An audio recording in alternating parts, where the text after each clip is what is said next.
खाटू श्याम वो रहस्य जहां सिर्फ एक शीश की मूर्ति करोड़ों भक्तों की आस्था का केंद्र है।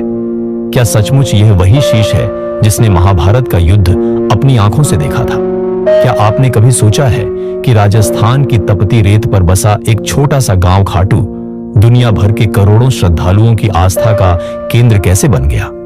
आखिर ऐसा क्या रहस्य है इस स्थान में कि लोग हजारों किलोमीटर दूर से सिर्फ एक झलक के लिए आते हैं, वो भी तब जब यहाँ की मूर्ति सिर्फ एक शीश है जिसमें ना शरीर है ना अंग प्रत्यंग, लेकिन फिर भी भक्त इसे जीवित देवता मानकर नतमस्तक हो जाते हैं।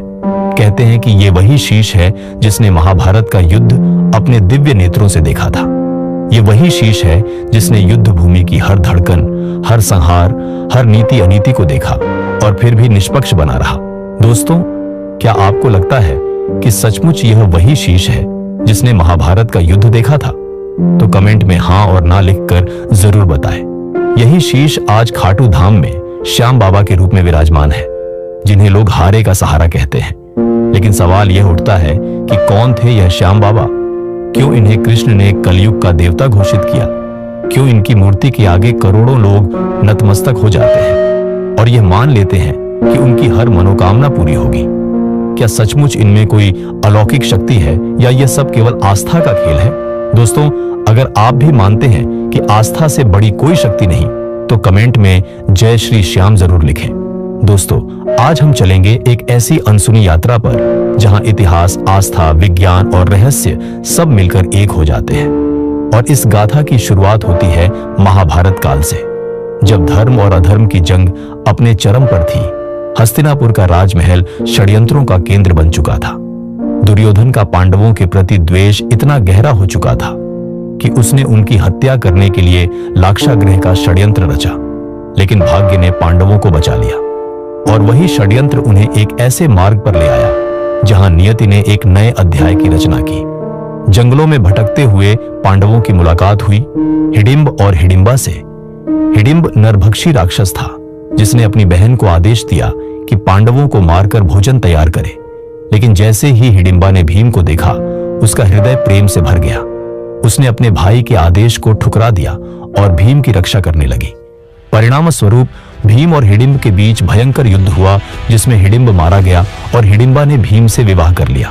यह विवाह असामान्य था क्योंकि यह गंधर्व विवाह था और इसमें शर्त थी कि संतान होने के बाद भीम हिडिंबा को छोड़ देंगे। इस विवाह से उत्पन्न हुआ एक अद्भुत बालक घटोत्कच, जो अपने पिता की तरह बलशाली और पराक्रमी था। समय बीतता गया और घटोत्कच ने दैत्यराज मुरा की पुत्री अहिलावती से विवाह किया, जिससे एक पुत्र हुआ जिसका नाम बर्बरीक रखा गया।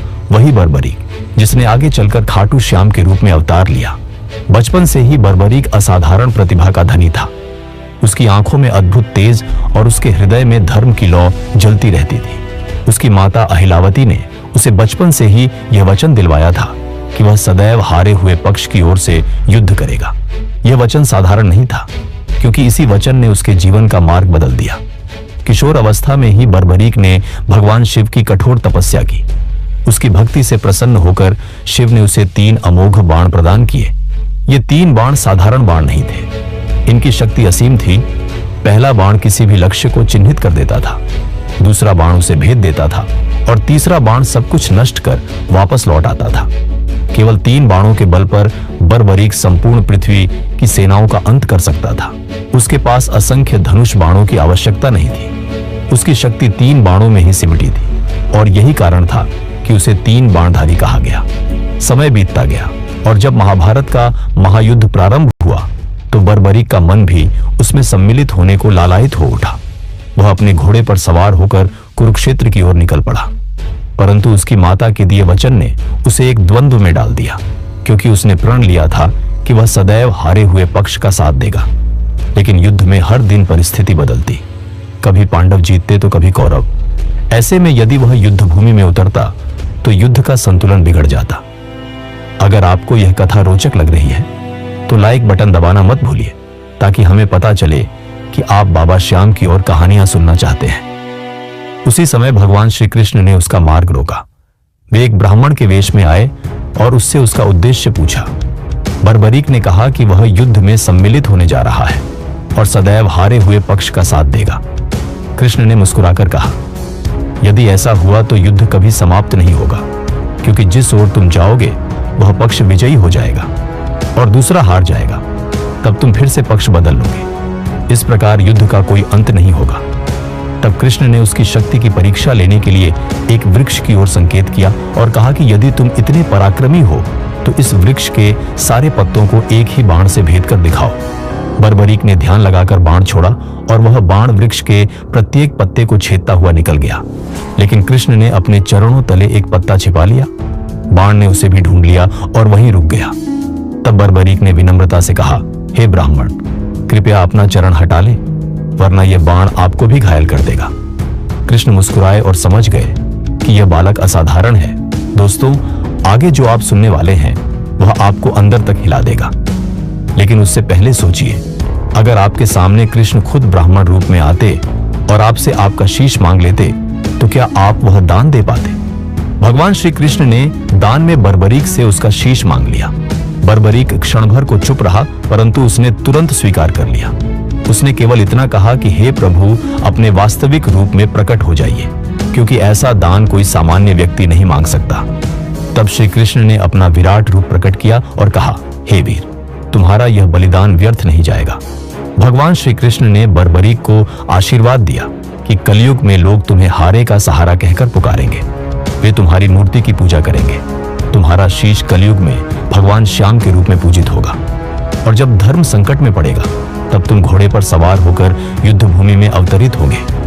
कृष्ण ने उसका शीश युद्ध भूमि पर एक ऊंची पहाड़ी पर स्थापित किया और अमृत से स्नान कराकर उसे यह वरदान दिया कि वह पूरे महाभारत युद्ध को देखे और निष्पक्ष साक्षी बने। बर्बरीक का शीश मुस्कुराता रहा और उसने पूरे युद्ध का साक्षात्कार किया। यही शीश आगे चलकर राजस्थान की पवित्र भूमि खाटू में पूजित हुआ। कहते हैं, जब समय बीता तो इस सिर को धरती के गर्भ में दबा दिया गया, परंतु नियति को कुछ और ही स्वीकार्य था।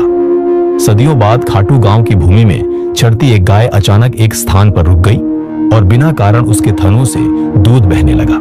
ग्रामीण चौंक गए और उस स्थान की खुदाई की तो वहां से वही दिव्य शीश प्रकट हुआ जो तेजस्वी और अलौकिक था। गांव में उत्साह फैल गया और लोग इसे अपने घर ले गए। कुछ समय बाद खाटू के राजा रूप सिंह चौहान को सपने में श्याम बाबा ने दर्शन दिए और आदेश दिया कि मेरे लिए यहाँ भव्य मंदिर का निर्माण करो। राजा ने तुरंत मंदिर का निर्माण करवाया और फाल्गुन शुक्ल एकादशी के दिन उस दिव्य शीश की प्रतिष्ठा की गई। तब से यह स्थान आस्था का केंद्र बन गया। यहाँ प्रतिवर्ष लाखों लोग आते हैं और मानते हैं कि जो भी सच्चे मन से बाबा श्याम को पुकारता है उसकी हर मनोकामना पूरी होती है। कोई संतान प्राप्त करता है, कोई रोग मुक्त होता है, कोई जीवन मरण के संकट से बच जाता है। वैज्ञानिक इसे संयोग मानते हैं, परंतु भक्त इसे श्याम बाबा की कृपा कहते हैं। मंदिर के गर्भगृह में स्थापित वह शीश आज भी ऊर्जा का स्रोत है। लोग कहते हैं कि वहां ध्यान करने से शरीर में कंपन होने लगता है, किसी को दिव्य प्रकाश दिखता है तो किसी को शांति मिलती है। और यही कारण है कि बाबा श्याम को हारे का सहारा कहा जाता है, क्योंकि उनकी शरण में जाने वाला कभी खाली हाथ नहीं लौटता। वीडियो के इस हिस्से तक आपने सुना।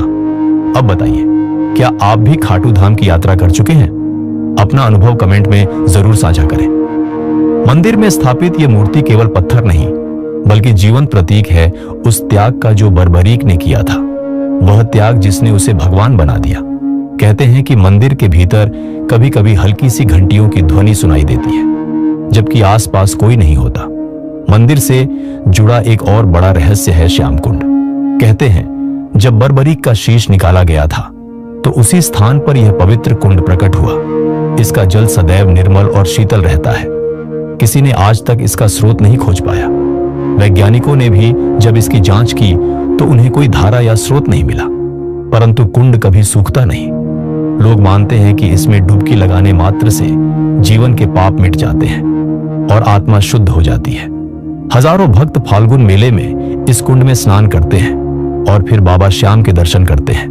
कहते हैं इस मेले के दौरान आकाश तक गूंज उठता है, हारे का सहारा बाबा श्याम हमारा। दोस्तों, सभी लोग कमेंट बॉक्स में हारे का सहारा बाबा श्याम हमारा लिखें, ताकि पूरा यूट्यूब बाबा श्याम के जयकारों से गूंज उठे। यह आस्था सीमाओं से परे है। यहां धर्म, जाति, भाषा कुछ मायने नहीं रखते, केवल भक्ति मायने रखती है। भक्त मानते हैं कि जो भी बाबा श्याम से सच्चे मन से कुछ मांगता है उसकी मनोकामना अवश्य पूरी होती है। यही कारण है कि यहां निशान यात्रा की परंपरा है।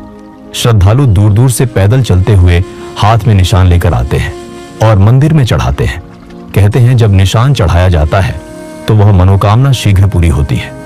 कई लोग अपने अनुभव बताते हैं कि उन्होंने बाबा से संतान सुख मांगा और निशान चढ़ाया तो उन्हें संतान प्राप्त हुई। किसी ने नौकरी मांगी और शीघ्र नौकरी मिल गई। किसी ने असाध्य रोग से मुक्ति मांगी और चमत्कारिक रूप से स्वस्थ हो गया। क्या यह संयोग है या वाकई बाबा श्याम की कृपा? इसका जवाब विज्ञान के पास नहीं, पर भक्तों के दिल में इसका उत्तर स्पष्ट है कि यह सब श्याम बाबा के आशीर्वाद से ही संभव है। यही नहीं, मंदिर से कुछ दूरी पर स्थित है गौरी शंकर मंदिर और गोपीनाथ मंदिर। इन दोनों स्थलों की अपनी अद्भुत कथाएं हैं। कहते हैं जब मुगल सम्राट औरंगजेब ने इस धाम पर हमला करने की कोशिश की और सैनिकों ने शिवलिंग पर प्रहार किया तो वहां से रक्त की धारा निकल पड़ी। सैनिक भयभीत हो गए और सेना पीछे हट गई। आज भी उस शिवलिंग पर चोट के निशान स्पष्ट देखे जा सकते हैं। यह केवल इतिहास नहीं बल्कि जीवंत प्रमाण है कि यह स्थान साधारण नहीं बल्कि दिव्य ऊर्जा से भरा हुआ है। यही कारण है कि कोई भी आक्रमणकारी इस स्थान को नष्ट नहीं कर पाया। समय बीतता गया और यह मंदिर और भी भव्य होता चला गया। 17वीं शताब्दी में मारवाड़ रियासत के दीवान अभय सिंह ने इसका जीर्णोद्धार करवाया और संगमरमर की नक्काशी, सोने चांदी के द्वार और दुर्लभ पत्थरों से मंदिर की सजावट करवाई। मंदिर के शिखर पर लहराता ध्वज उस वचन का प्रतीक है जो बर्बरीक ने कृष्ण को दिया था कि वह सदैव हारे हुए का साथ देगा। यही कारण है कि लोग उन्हें हारे का सहारा कहते हैं। एक और मान्यता है कि कलयुग के अंत में जब अधर्म चरम सीमा पर होगा तब बाबा श्याम घोड़े पर सवार होकर प्रकट होंगे और धर्म की स्थापना करेंगे। क्या यह केवल एक प्रतीकात्मक विश्वास है या किसी आने वाले महायुद्ध का संकेत?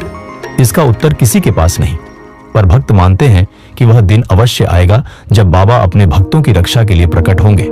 यहाँ की यात्रा कोई सामान्य यात्रा नहीं होती बल्कि आत्मा को झकझोर देने वाला अनुभव होता है। मान लीजिए आप अपने घर से बाबा श्याम के दर्शन करने के लिए निकलते हैं तो रास्ते भर एक अजीब सी खिंचाव महसूस होता है, मानो कोई अदृश्य शक्ति आपको अपनी ओर खींच रही हो। लोग कहते हैं कि बाबा बुलाते हैं तभी कोई यहाँ पहुंचता है।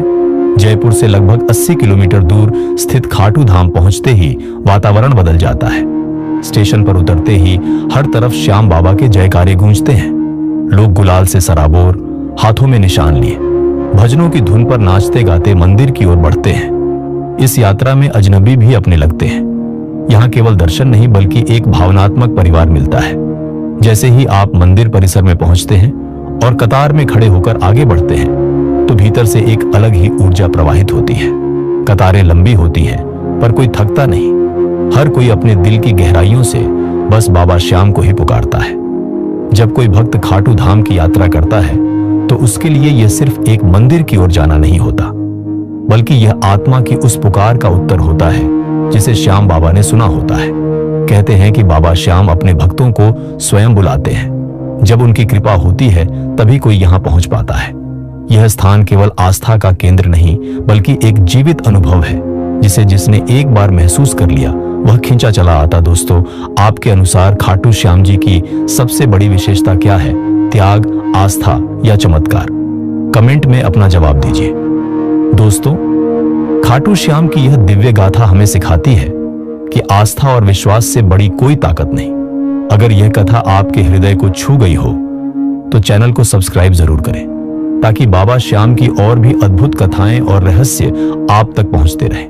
और कमेंट बॉक्स में पूरे विश्वास से लिखना मत भूलिए, हारे का सहारा, बाबा श्याम हमारा। क्योंकि जब नाम गूंजता है तो बाबा की कृपा भी बरसती है। मिलते हैं एक नए वीडियो में एक नए रहस्य और नई गाथा के साथ।